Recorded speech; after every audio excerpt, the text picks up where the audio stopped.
عشق کا راستہ طے ہو تو کیسے؟ مجنوں لیلا کے عشق میں بے چین تھا۔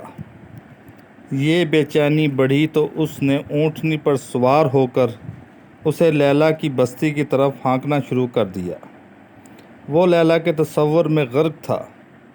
اونٹنی کی مہار پر اس کی گرفت ڈھیلی پڑی تو اونٹنی کے بجائے لیلا کی بستی کی طرف جانے کے واپس مجنوں کے گھر کا رخ کر لیا تھا، جہاں اونٹنی کا بچہ تھا۔ اس سے اپنے بچے کی محبت اس طرف کھینچ لائی تھی۔ مجنوں ذرا سنبھلا تو اس سے معلوم ہوا وہ تو واپس اپنے گھر آ گیا ہے۔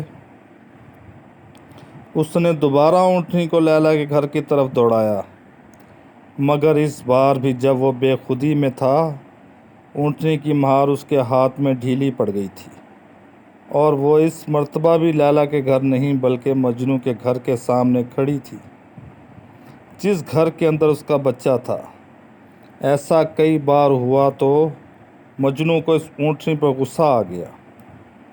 اس نے اونٹنی سے مخاطب ہو کر کہا، کم بخت، میری لیلا تو آگے ہے اور تیری لیلا یعنی تیرا بچہ پیچھے ہے۔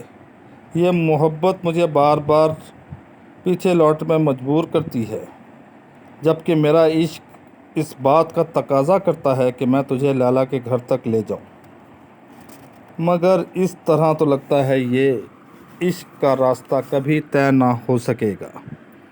یہ کہہ کر مجنوں اونٹنی سے چھلانگ لگا دی، نیچے گرتے ہی اپنے آپ کو زخمی کر لیا۔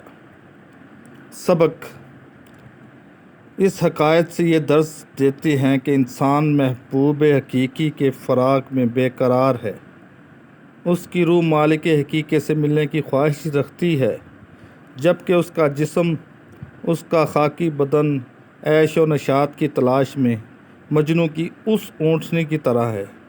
جس طرح مجنوں ایک انسان اور دوسرے انسان لیلا کے عشق میں تن من دھن کی بازی لگانے پر تیار رہتا ہے، اس طرح ہم جو اپنے آپ کو اللہ اور اس کے حبیب صلی اللہ علیہ وآلہ وسلم کے عاشقوں میں شمار کرتے ہیں، ہم بھی قول و فعل اور اپنے عمل سے یہ ثابت کرنا چاہیے کہ ہم سچے عاشق ہیں۔